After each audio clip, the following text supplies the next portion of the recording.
In today's video, I'm going to be going over my rig for the Sony FX3.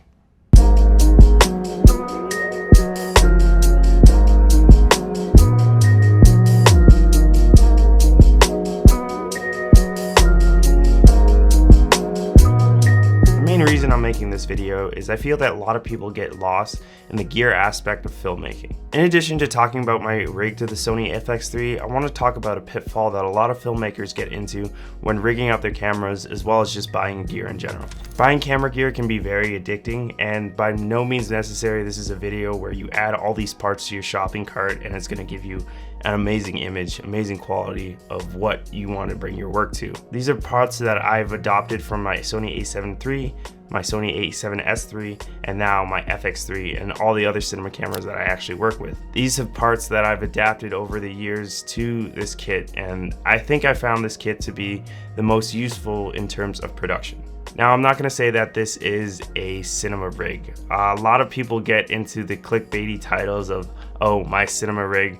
I'm going to say that this is a production rig. This camera rig is a workhorse. It is made for video production as well as low-level cinematography. And I'm not saying that you can't be a cinematographer with this camera. This is just a low-entry camera that you can rig out to have cinema functions similar to other cinema cameras on the market. With that being said, I primarily use this camera for corporate work, low-level cinema productions, commercial work, as well as my own personal projects that involve music videos and even these YouTube videos as well. If you're interested in seeing some of the projects I've actually shot with this camera, you can check out my website as well as my Instagram, linked below. With all that out of the way, I'm just going to hop into the rig now and what you're mainly interested in this video. There's no cables on the camera currently. I'm going to strip this down bare and start at the camera body and build it out from there to show you what's actually on this rig. And everything is going to be linked in the description below to where I got it, and some of these parts might not be available anymore because I know this red top handle is pretty rare and hard to find now. This is the Sony FX3 regular body, and the cage that I'm rocking on it is the tilt-a-half cage. And the reason I got the tilt-a-half cage is I wanted the flexibility to actually take off the top plate here and use the audio handle for XLR inputs. Having the cage on the right side wasn't really a big deal because I knew I was going to have it rigged out. It has a 15mm rail insert here that you can hang off anything, so if I'm rocking this on a gimbal, I can easily put a tilter unit or any other focus unit to pull focus on manual lenses. On the side here, it has an HDMI clamp. I look for this in all my cages because this is an absolute must for me because I don't want to be damaging any of my ports. The only problem that I had with this cage specifically is that the screw that was provided right here was a flathead screw, and then the only thing I didn't like about it is it kept coming loose and the side of the cage was. So I just made a custom screw, and that's just a socket head screw that I can actually wrench down with an Allen wrench. Pretty standard here, nothing really special, but the next thing that we're going to go into is the rail system. And then any really rig has a good rail system. This isn't really the best one. This is I don't exactly remember the model. It might be Small Rig or some other off-brand import from Amazon. On the bottom, I'm rocking a Manfrotto plate. All my tripods are Manfrotto. I need to upgrade that to a better tripod, but it's what I can afford at the time right now. And then on the top here, I have a Small Rig Arca Swiss plate. Quick release system here. So what's really nice about this half cage, I don't know if the full cage has it, but this bottom part here is an Arca Swiss plate. So I can simply put that on. Next thing I'm gonna do is just insert the rails here.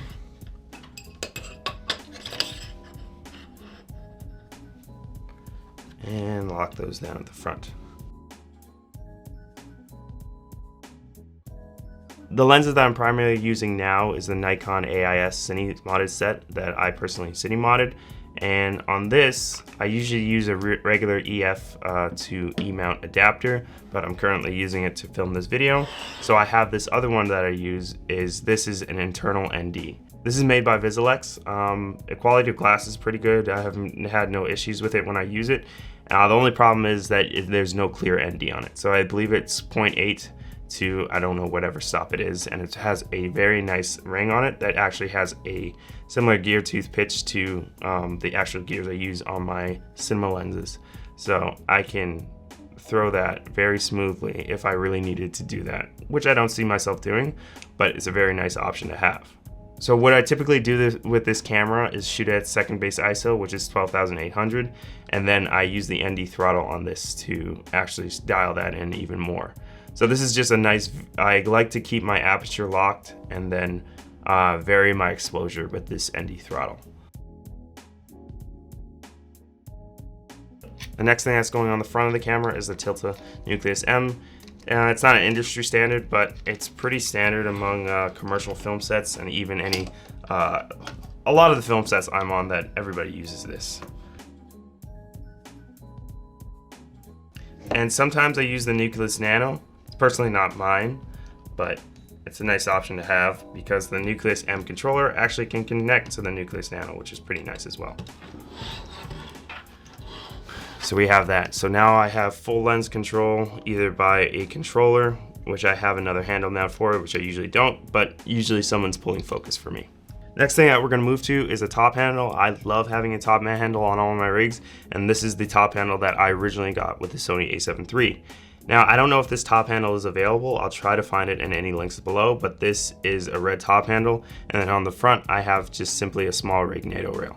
So, which is really nice about this, that this replacement top plate for this audio handle is actually a NATO rail as well.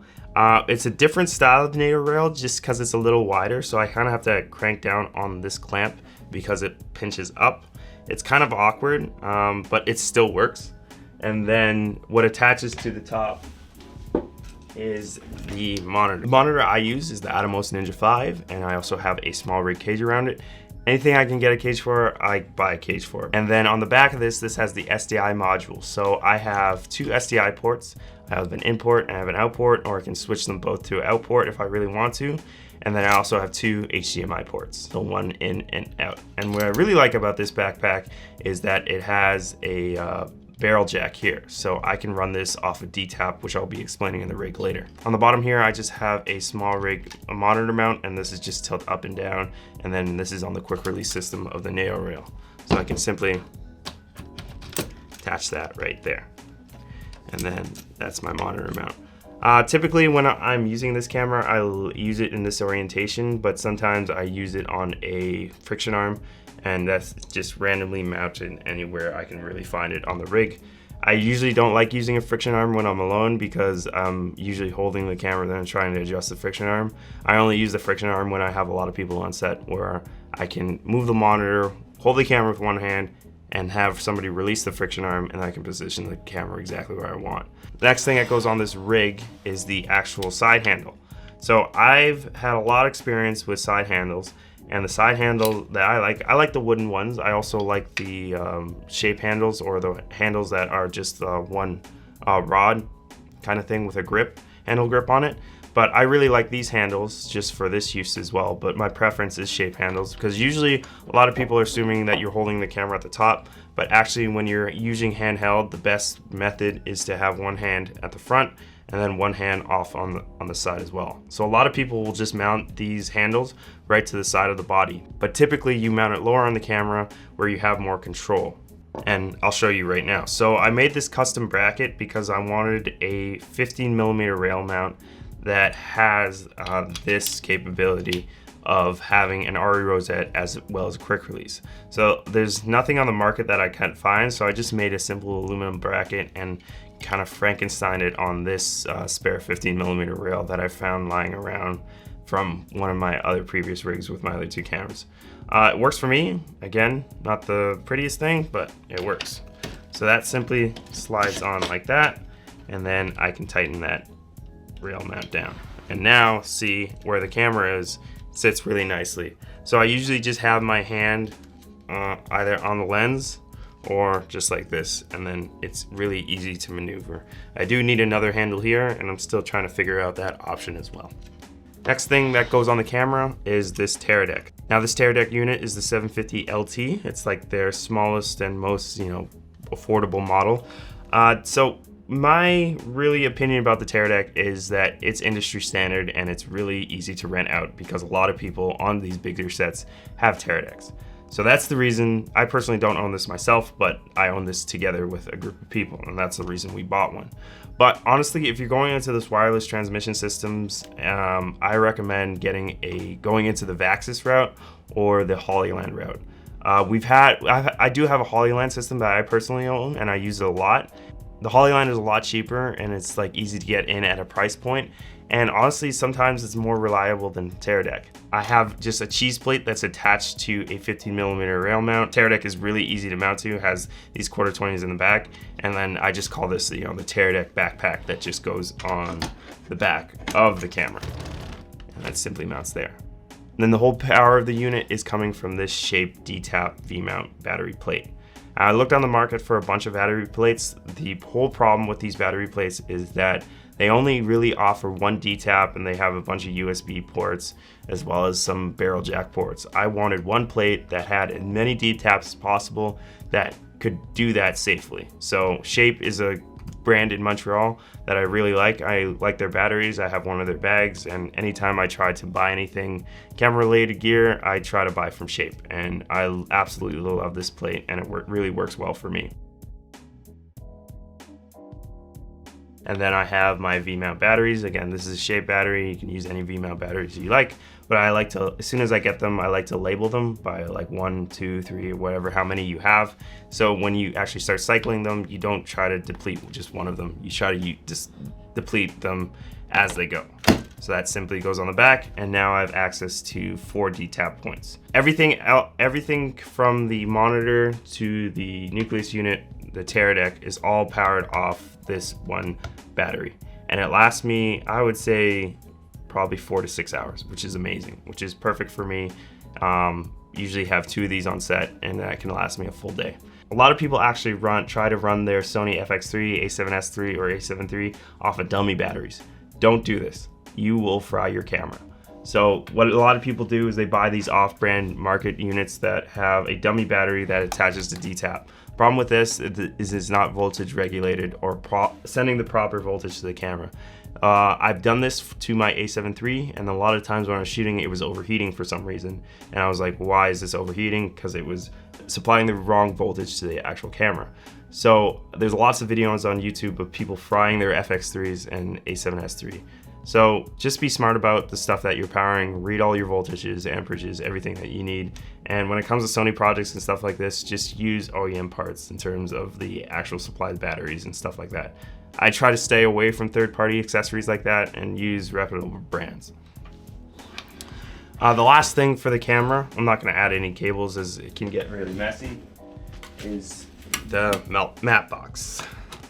So this is just a clip-on matte box. Primarily not using filtration.